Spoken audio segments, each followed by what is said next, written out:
Welcome to Wood Talk. Now here are three guys who could do that too, if they had those tools. Mark, Shannon, and Matt. What's going on, everybody? It's show number 562, and on today's show, we're talking about dealing with analysis paralysis, keeping Purpleheart purple, and our favorite podcasts. Purpleheart purple. Purpleheart purple. But before we get to that, we want to let you know that Wood Talk is brought to you by Rockler. Rockler has been helping customers create with confidence for over 65 years. Rockler is giving away a $250 gift card to one lucky Wood Talk listener. Enter for your chance to win before December 31st at rockler.com/woodtalk. And if you want to help support the show, you can do so by going to patreon.com/woodtalk and signing up to become a patron of the show. Please do that so I can say your name. This week, I'm saying the names of Aaron Dewey, the Mercury Woodworker, Antonio Ramos, and the Human.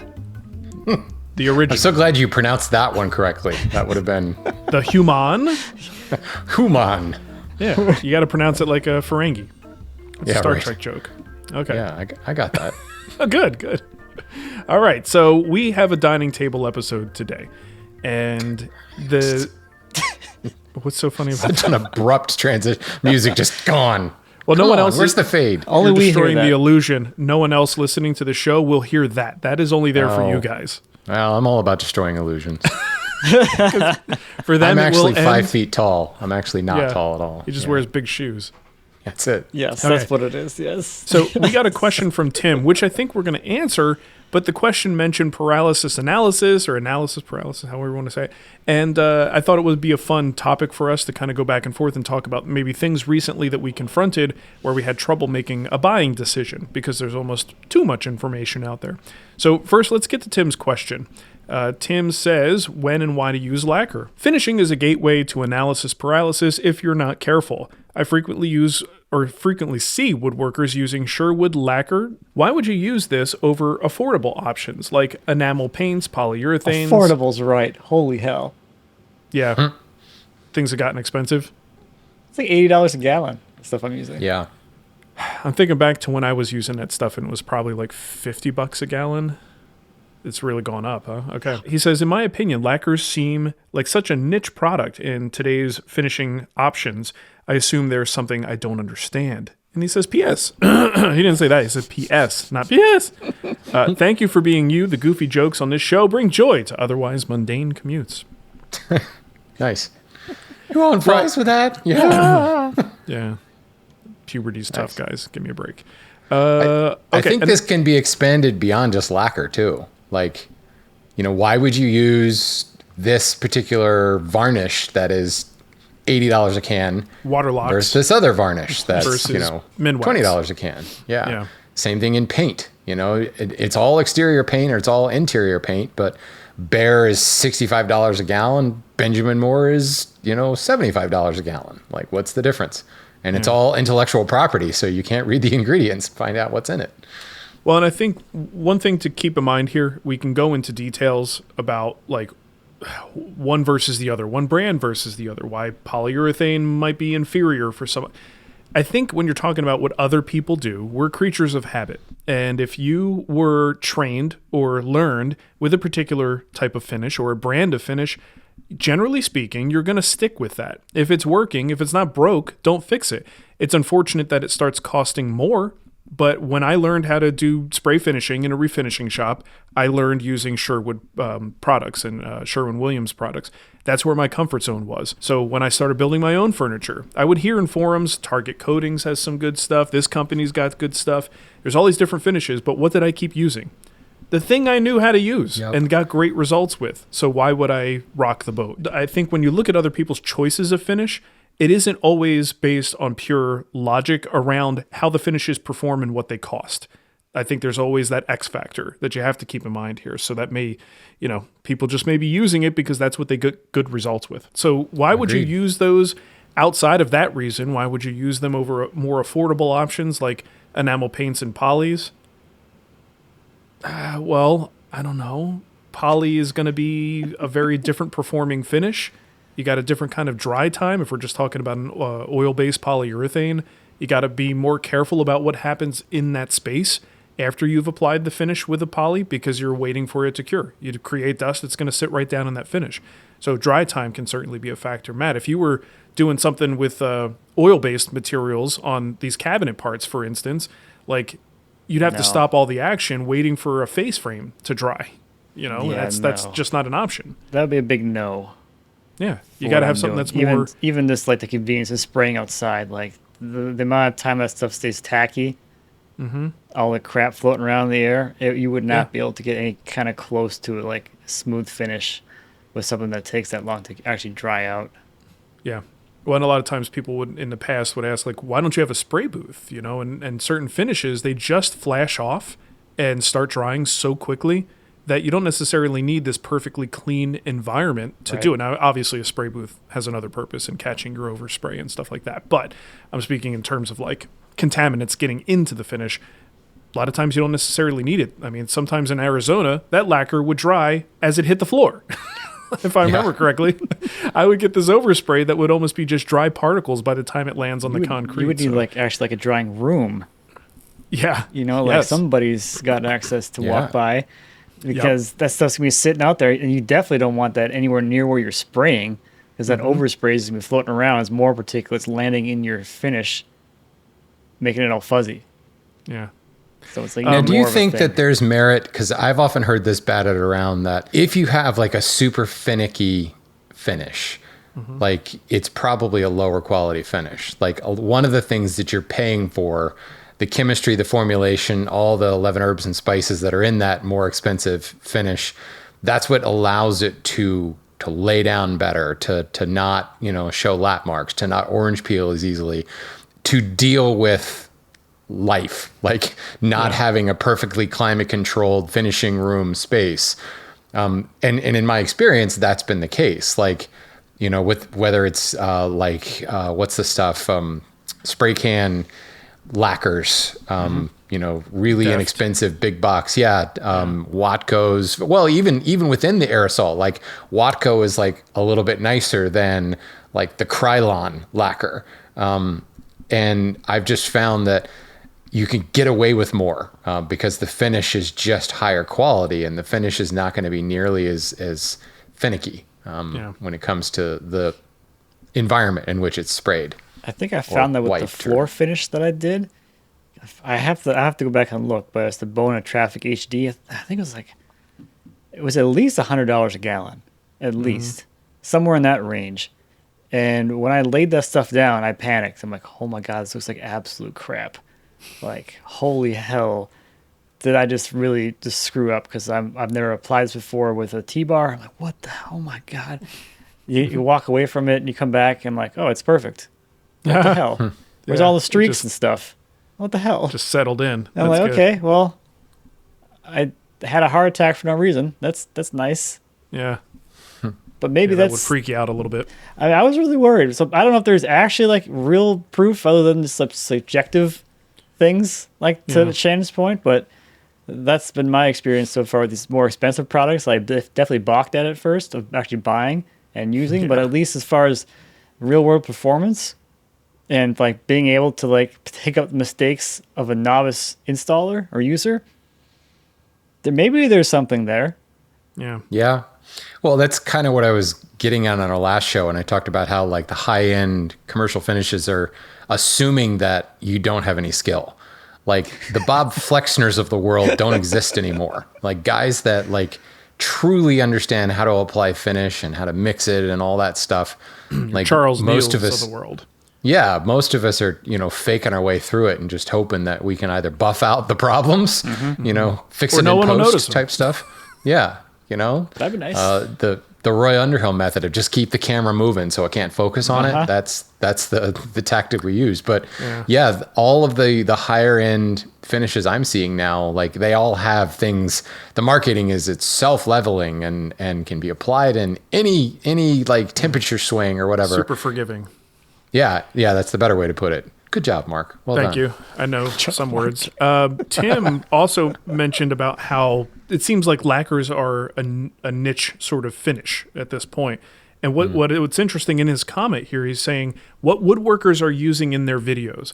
And I think now more than ever, you can get a real skewed perspective about what the industry is doing by watching videos, because you're only getting a subset of people who either want to or have the time to film what they're doing.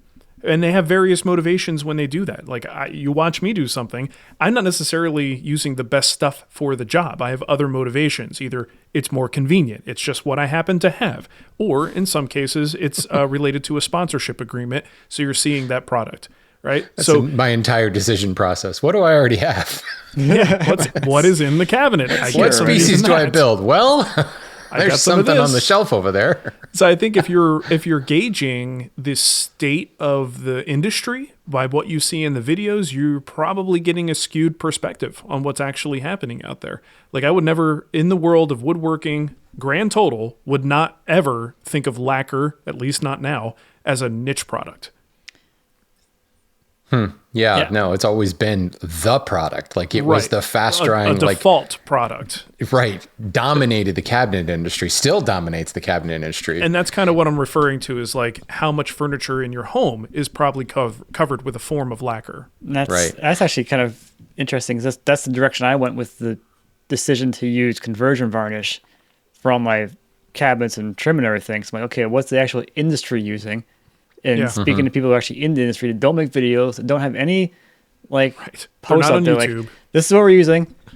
I'm like, okay, perfect. This is what I'm going to get done. If I had gone off of what people were using in videos for painting cabinets, I'd be using, latex. If milk it's paint. Like some like super General duper, Finishes milk paint. Yeah, milk for paint. like, the linseed oil DIY or paint, painting their cabinets again. They're using latex, which is not going to last at all. Otherwise, looking at you, Chris Shores, you and your linseed oil paint. Well, yes, there's that too, which is probably going to chip on you too. So I'm like, okay, let me just see if I was buying cabinets from someone that made them in like a real shop, real production shop, what's going to come on it as a finish? That's what I want to use. Shop. There you go, cabinet shop. Thank you, Shannon. The words. Vetted. I'm channeling my Asa Christiana. Well, here's my thing, and I honestly haven't used lacquer in quite some time. I used to use it all the time for like craft show type stuff, simply because I'd be finishing the night before the show, and it was great for fast drying. But it's always been like super volatile. Like, lacquer thinner itself is just nasty. Yeah. So from a VOC perspective, because that's really where the finishing industry seems to be swinging, and then of course, as regulations tighten with Carb 2 and Tosca and all that stuff, you can't use some of these products anymore. So I haven't kept up with lacquer. Has lacquer adjusted with some of that low VOC thing? I mean, I guess they must have. I'm sure some varieties have. I'm sure it also varies by state. I think if you want to look somewhere, probably California would be the place to go to find out, what are you guys using? Right. Because that's where usually the most restrictions are. I think as a user, but I don't know. Just like subjectively, this stuff feels less VOC-y than stuff I've used in the past. Like, I've been surprised how little like aroma it has. Yeah. Which is weird. But do you feel like euphoric and like have the munchies after you're done spraying, I guess is the... Yeah. You've also probably breathed enough that you destroyed your senses, so you can't smell it anymore. It's the difference, like when you're wearing your respirator the whole time, then you take it off to leave, and you're I can't really... Yeah, there's a little bit of scent in the air. Like, because I've had that before, like when I did the floor finish at my old house, which was, I think it was like a lacquer-based thing. It was an acid cure finish. And that would like melt your face off if you didn't have the respirator on. So when I took my respirator off to leave that room, like, holy hell, wow. Yeah, what have I been swimming in this whole time? With this stuff, like, it's not, I don't want to be in there, obviously, without a respirator on, but I don't feel pain being in there. Yeah, it's always a good sign. No one's trying to slap me in the mouth. When I used to use pre-cat, the catalyzed lacquer from Sherwin-Williams, there were times you come back in the shop, and if it's like been consecutive days of finishing, you walk in, and even just a day or two later, it always seems like there's finish somewhere at some point in some state of off-gassing continuously. When I worked in a refinishing shop, the spray booth, of course, all the overspray goes into the media that's in the spray booth, And that is still sitting there in some state of off-gassing and curing. So you walk into this building and it just about knocks you out. Like, you know when they're using lacquer. I walked through, the furniture place in Amana. So at the Handworks show, well, it was prior to that when I actually got a tour of the furniture shop that's there. They've got a finishing room. And I walked into that finishing room and I was like, oh, I remember this smell. Like, you immediately walk in. It's always warm in there too. So you got the warmth and then you got that smell smacking you right in the nose. And it's brutal. And that was just last year. And that's a fairly large outfit. And I don't know exactly what they're spraying, but it's certainly smelled like lacquer to me. Well, I mean, and that's always been the thing. Like, when it cures, it's not off-gassing anymore. So from a low VOC perspective, like from a consumer product perspective, what CARB 2 cares about is the off-gassing, the parts per million of the product, not the product when it's being manufactured. Right. So yeah, I suppose that's always been the case with finishing, right? Once it's cured, it's fine. Okay, so Tim's question did inspire the dining. I didn't expect us to spend that long on this, so silly Mark. Let's maybe not spend as much time 562. Haven't you learned by now? No, I haven't. So thinking in terms of analysis paralysis, and now we're, I think in any topic or anything you're looking to buy, you're going to find videos, right? We were just talking about that. Videos from people with varied backgrounds, different motivations for why they're doing this video. It's really hard sometimes. So if it's something as simple as picking a tool to buy for the shop, or some detail in the shop you're trying to do, it could be really, really brutal. So I thought we would kind of share some experiences, if we have them, of recent shopping that we've done and research that we've done, and maybe any ways we've come up to like overcome it. I could say that the most recent purchase, and usually the more expensive it is, the more you kind of get caught up in this. My most recent purchase where I dealt with this was buying my bike. Like, and especially going into a world where I don't know that much about it. In woodworking, I don't feel like I have this problem as much because I know who I trust, and I can at least, I don't know if this is accurate. I feel like I could read the person pretty quickly and judge whether or not I want to take their advice. So that's something I do when I watch a video review or something like that. Mark is judging you. Oh, I'm judging hard. It's something that I can tell pretty quickly. And then I also know enough about the industry and the tools themselves that I may not even need that. I'll just look at the product description and decide what I want to buy from there. So I go out of that comfort zone and I go into something else, like buying a new carbon frame bike. And I'm like, I don't even know. I don't know. I don't know what I'm buying. I don't know what it is. And it's a lot of money. Like, that you're going to 600 series carbon, 720 series carbon. Yeah. 800. Well, 800's bigger than 600, so I must get that. Gotta be better. Yeah. Oh, wait, that's $12,000. Right. Oh. And then you go, well, should I get, rim brakes, disc brakes? And then you go to a forum, you're like, well, disc brakes, of course, right? They're better. God. And then you go into some sort of forum or that's like a sharpening question in woodworking. Yeah. Like, drop the rim brake into a cycling forum and just walk out. Yeah. And then they're all complaining about disc brakes. And I'm like, well, now what do I do? So I did have this problem. And I guess, like I said, I said in the past, I sort of was subconsciously influenced by Shannon. And that, I think that's an important thing. A recommendation from a trusted friend goes a long way. There you go. What do you got there? That's a door. He's I'm oh, there it is. The pretty bike that I influenced Mark into buying. Yeah. But that counts for a lot. Same color and everything. So I would say that is one thing to help if you were in this analysis paralysis mode, is if you happen to know somebody, or let's say some figure on YouTube who you trust, who's given you good advice in the past, if they have a recommendation, that can go a long way into influencing what you do and kind of tune out the ones that aren't as valuable to you. So for me personally, talking to people who know more about it than I do and trusting their opinions can be a big help. So have you guys had anything recently like this? Asking podcast people, which tool would you buy? Yeah. This adjustable planer, the planer joiner combo, or I need a smoothing plane. Can you make a recommendation? No, please don't worry. I mean, I have to agree with Mark in just about everything, simply because it's so hard. Like, when I look at woodworking now, I can look back on some really stupid purchases I made things that I have bought that I was so convinced they were going to change the world that I never used and ended up selling, in most cases for a horrible loss. You wonder, like, what motivated me to buy that at the time and what was I looking for? And I can remember like going through like the features list and doing like side-by-side, point-by-point comparisons and like putting a check in one box and not even fully understanding like the difference. Just say you're buying a planer and this one has a 5 horsepower motor and this one has a 3 horsepower motor. And it's like, well, 5 is better than 3, but like, I don't need that. Like, you know, we don't know how to weigh that particular attribute. Like some are more valuable to you than others. And if you don't have that frame of reference, it's just a check mark and a checkbox, but you don't know what that actually means.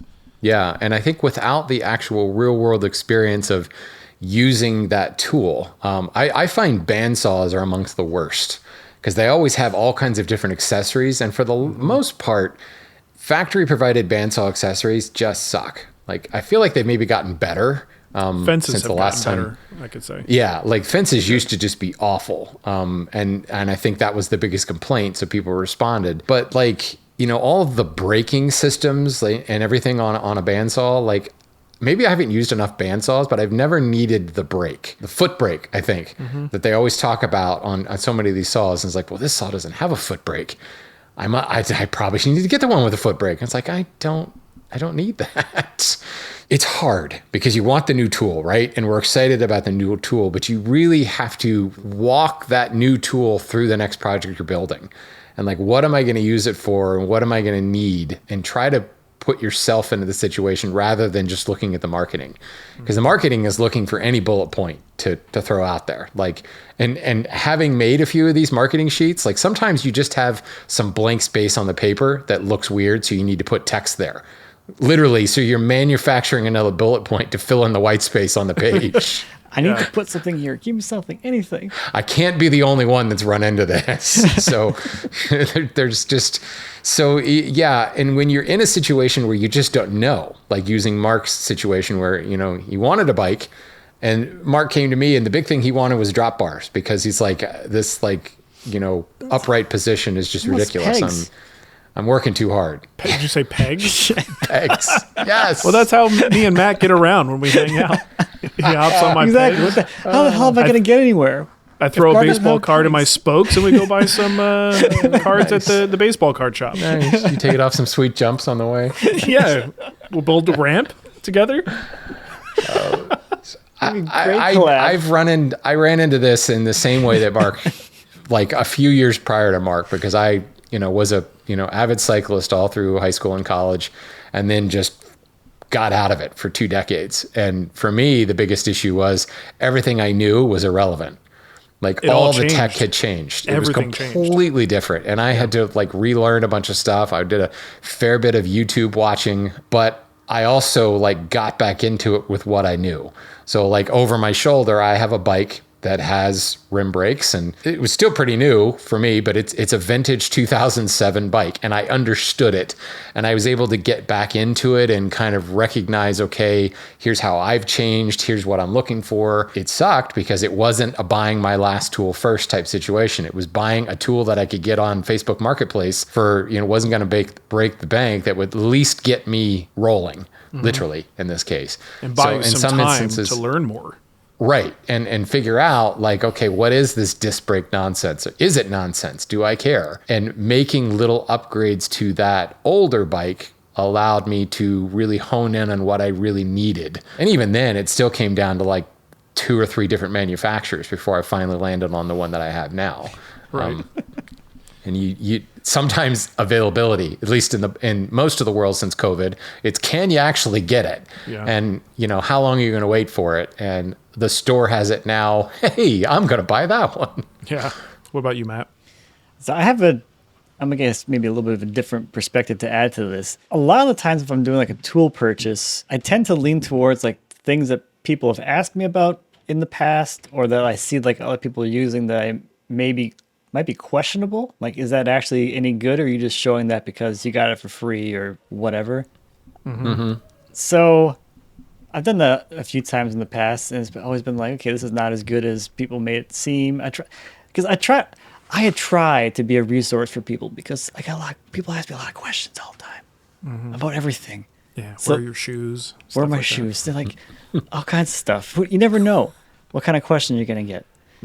So I try to be like a decent resource of like nicely well-rounded. So recently I just bought a router table, or I ordered it. It hasn't showed up yet. I bought the Harvey router table, which is like I really wanted a cast iron tabletop because I think it's cool. You can use the magnetic stuff. I can use my power feeder on it.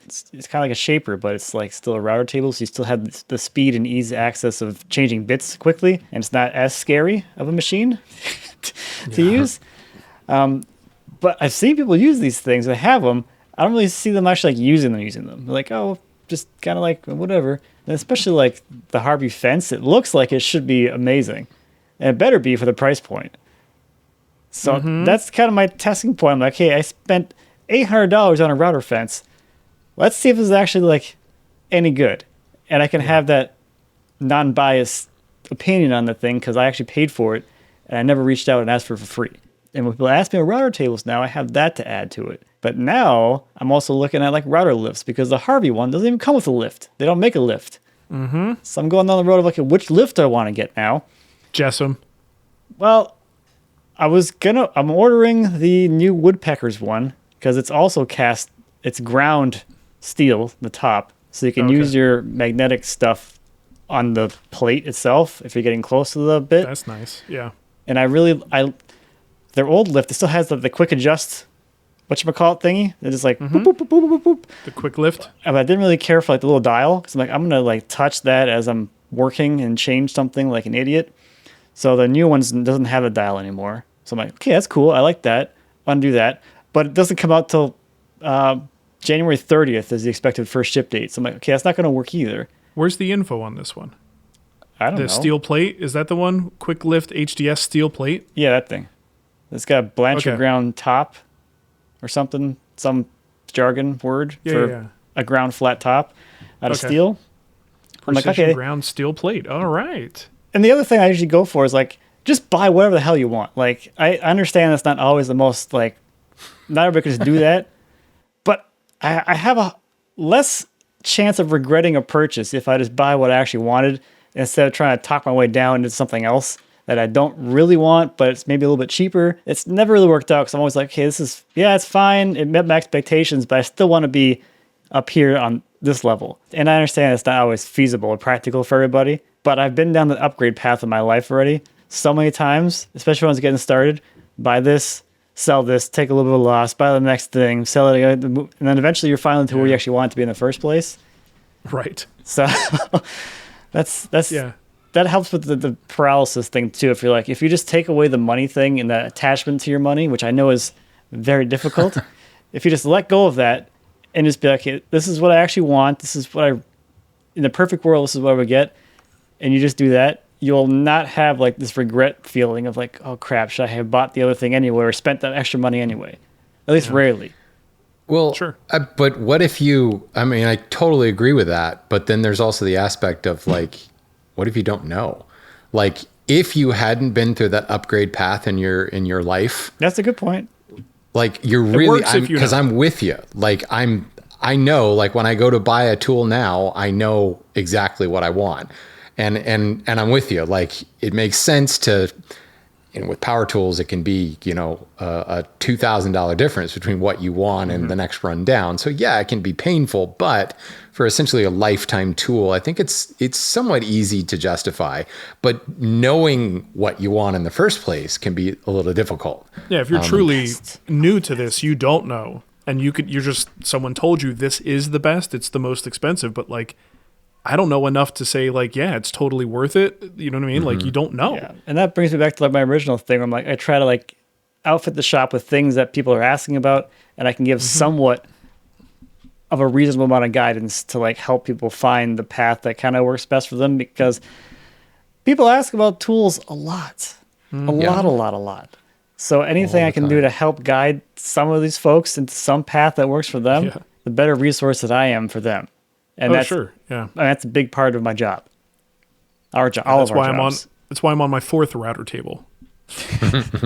Was there anything wrong with the other ones? Nope. Hell no. Not a I thing. just want to know I the just difference. wanted to I try need something different. I want to do a shootout video on router right. tables. There you go. Someone asked for that recently. Oh. If I could do a router table shootout video on like the state of router tables now, like everybody has their house brands and there's just too much. It's a lot. I was surprised, like how many, like it's bananas.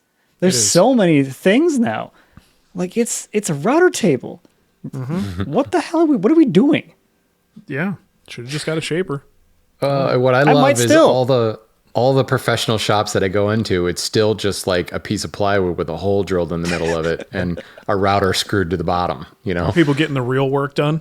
Custom millwork shops. There ain't no lifts. There's no precision ground, nothing. Yep. You want to, and if you want to lift that thing, you're getting under it. Yeah, there's a 12-quarter piece of hardwood as a fence that's clamped with spring clamps onto the table. That's pretty much the router table in every You shop. got it with the spring clamps. That's exactly it. Yeah. Yep. That's great. Yeah. Oh, man. All right. Well, you guys know where you can go to have your analysis unparalyzed. The router table configurator page of rockler.com. That would be a good place to start, for sure.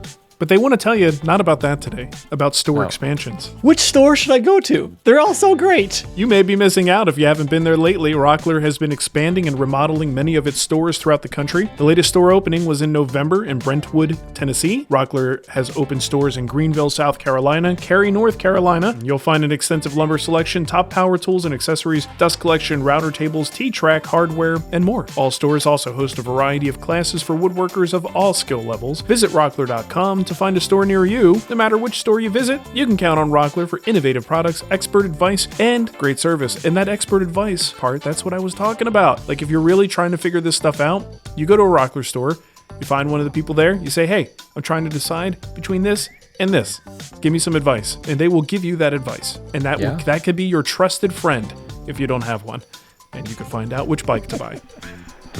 Yes, go ask them about bikes. And so I was thinking between Giant and Trek. What do you think about that? It's a woodworking store, dude. Bessie. No. Bessie. I'm riding a Bessie in the parking lot. All right, so we got two more questions to hit real quick. I got to go pee really bad. So, Shannon, you want to take that question? Yeah, just And make I'll be sure right you back. turn off your mic. We know how shy you are about that, so turn off your mic. All right, this is from Paul. He says, I'm making a custom box to house my dog's ashes. Oh, I'm so sorry, Paul. That's terrible. I want to use Purpleheart. Her leash and collar were purple for 13 and a half years. She blessed us with love. My question, is there a finish that will keep it purple and not fade or turn it brown? Or should I use another species and dye it purple? All right, well, actually, that's one way to go about it. Use like something like maple and dye it purple. That would certainly work. Yeah, this comes up a lot. For those who don't know, when you first mill Purpleheart, it is purple, like bright purple, and almost like a blue purple. But it oxidizes to like a reddish purpley brown, an amaranth color, which is why in some parts of the world, Purpleheart is also known as amaranth. Tune in to the Lumber Update show for that. Anyway. Shameless plug. I really, the way to the color fast thing with finish is by adding more solids into the finish. So things like, spar varnishes and things like that, there's more stuff. There's more solid particulates in the finish that reflect the UV light. So you can do that, but if you want that like kind of thicker, kind of plasticky, heavy varnish type finish, that's one way to do it. Honestly, I think you can compromise. Your thing with dye is not a bad idea because what is dye but solids? And it will add some UV protection. That's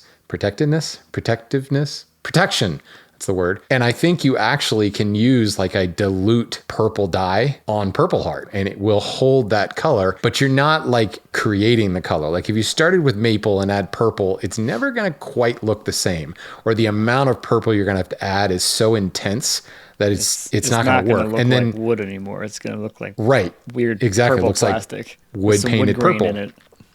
Not to mention, like, God forbid it ever gets knocked off the shelf and ding, you're going to see the maple come right through. So like recently, as I've been trying to build this cladding line, you know, we're adding colors to it, but we're not taking like a white wood and making it black. We're trying to highlight and like increase the saturation of the wood. So I would think, you know, there's all kinds of really brightly colored dyes out there. I've used trans tint quite a bit. I've used Lockwood a fair bit. I've used General Finishes dyes. I don't know if General Finishes probably has a purple. I don't know. But using a more dilute kind of wash coat of a purple dye over the Purpleheart will actually make the Purpleheart look even cooler, like turned up the saturation, and it will add color fastness to it there. So that's my recommendation. Okay. I've done that with walnut before. Just because, remember we talked about having cans of finish? No, not purple. Yeah, cans of finish in the cabinet you want to use. Well, I needed to use Rubio. I had a dark, like walnut colored Rubio, and we were finishing a table that was walnut. It's like, well, I mean, what's it going to do? And it actually just made it. What's it going to do? What's it going to do? It'll be fine. It did actually impact, like, you know how walnut kind of fades over time once it becomes a little bit lighter? It stopped that from happening. Yeah. It did give it a slight artificial look, though. It like almost too brown. So yeah, you kind of get mixed results. That's why I suggest you dilute it. Like, I mean, anytime you're doing this, use test boards of the species that is actually going to be in your project. It's also a really good way to kind of homogenize. If you have a larger project with different boards that might have slightly different colors and grains, it's a great way to just kind of pull it all together. Not only that, but then the UV side of things is good. Yeah. Good deal. All right, next question we have from Christian, pretty off topic. He says, what podcasts do each of you listen to? You answered this a long time ago. Do you listen to anything when working in the shop and not filming? I was wondering because I can no longer listen to podcasts in my shop. I love audio dramas, horror, creepy stuff, and one night, one of my kids knocked on the door and scared the crap out of me, and I screwed up the piece. Was glad it was just the wood and not my body. All right, I think I wrote some of mine down. I went into my podcast app and you might be surprised. I don't know. If you know me well, maybe you're not surprised that none of these have anything to do with woodworking. So it's all other stuff I enjoy listening to and learning about. I'm a big Trek nerd, so I listen to a show called Greatest Generation, another show called Enterprise Incidents. There's a video game podcast, probably I consider it the best video game podcast out there, called Core with my buddy Scott Johnson. Major spoilers if you're into comic books and comic culture stuff. HDTV and Home Theater Podcast. Love those guys. And then Entertainment 2.0 that has the audio voice doppelganger for Shannon, if you guys remember that. Talked about that last year sometime. So that's in my feed right now. How about you guys? Let's see. Actually, probably my favorite these days is Completely Arbitrary. And I just had those guys on the Lumber Update as guests. So it's all about trees. Not trees from a woodworker perspective, but trees from like walk amongst them and stuff, but really cool. Nice. I listened to the Adventure Stash, great podcast, hosted by a professional mountain biker, but he goes and grabs, I can't even say athletes because he had a chef on the other day. Just kind of cool people. Like he talked to a CrossFitter one time. He talked to a guy from American Ninja Warrior. He's talked to mountaineers. He's had pro football players, pro basketball players. And it's an interview type show, but it's, I don't know. I like it a lot. Yeah, that's cool. What's Occurring? It's Geraint Thomas and Luke Rowe, both professional cyclists. So it's a cycling racing podcast told from the perspective of people who are actually doing the racing currently instead of I retired 6 years ago and this is what I think is going on. Like that a lot. And Dust, science fiction podcast. Listen to that one a lot. Okay. That's a good one. Short stories and stuff. Very nice. What about you, Matt? I don't really listen to any podcasts. So I don't really have like... Well, thanks for coming today. I'm glad you Matt listens to the Lumber Update because occasionally he says things that make me realize that he might have actually listened to I it. do listen to that. I do. Okay. So there's one. Mostly because I like the information and I like you. So I like keeping tabs on what the hell you're doing with your life. I'm blushing. I don't listen to Wood Talk. That's like the only one that I will like consistently listen to see how dumb I sound.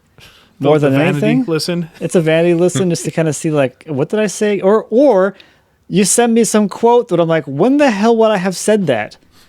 What idiot said that? There's no way I said that. And then I listen, I guess I did. Because I can't remember what I say on the show, so I have to go back and at least refresh myself because it's all a blur when we're recording, apparently.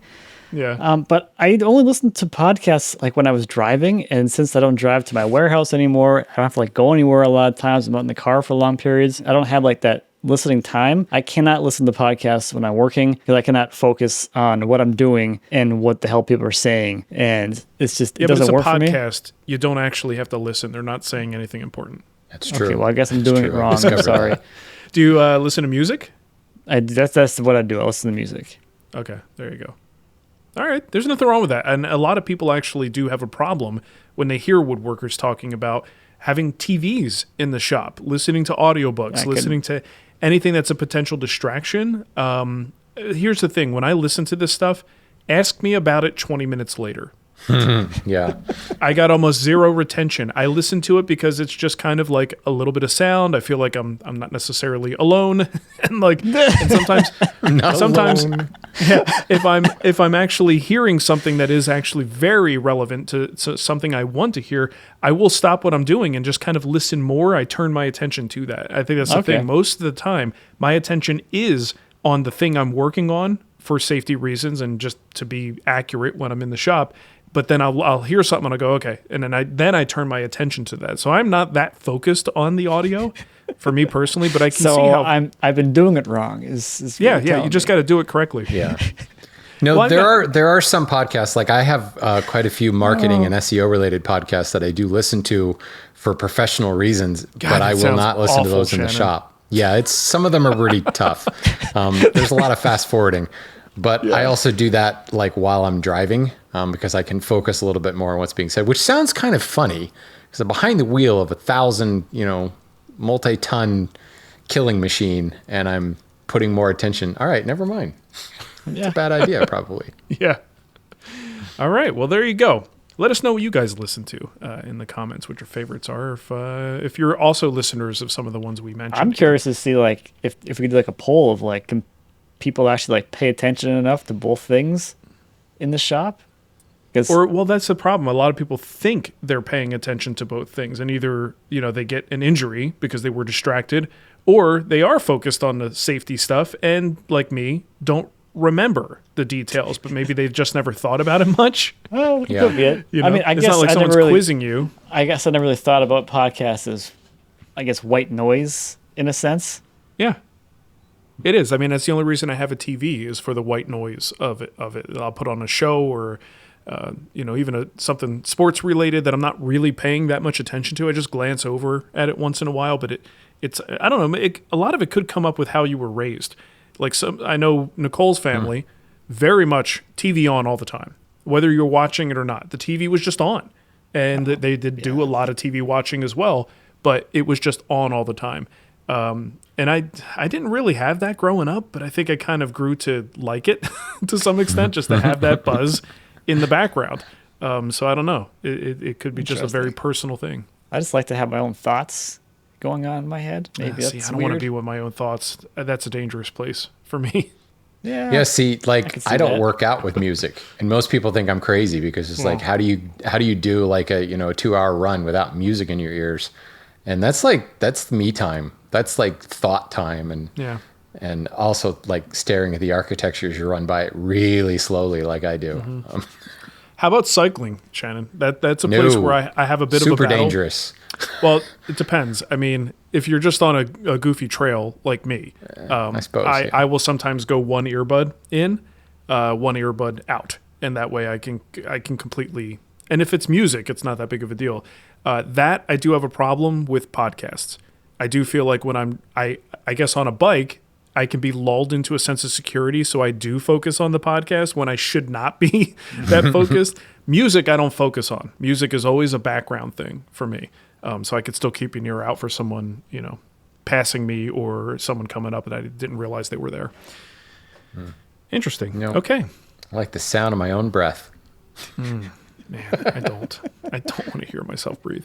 All right. Well, family owned since 1954, Rockler is your go-to source for high quality and innovative woodworking tools, finishing supplies, hardware, lumber, and expert advice. Whether you're building a simple bookshelf, a custom desk, or new kitchen cabinets, Rockler has everything you need to make your next project a success. Visit rockler.com and use the code WoodTalk, it's all one word, to receive free shipping on most orders over $49. And remember to head to rockler.com/woodtalk to enter for your chance to win a $250 gift card. All right, folks, here's your chance. Tell us about your tool acquisition disorders, your paralysis by analysis. We want to hear it. This is a sincere plea from the three of us who maybe have become a bit jaded in our tool buying purchases or a bit further down the road in our tool buying purchases. Let's hear from those of you who are starting this journey, because I know it's a real problem based upon the number of questions we all get about which tool do I buy, and they're expensive. I would seriously love to hear some case studies on how you overcame it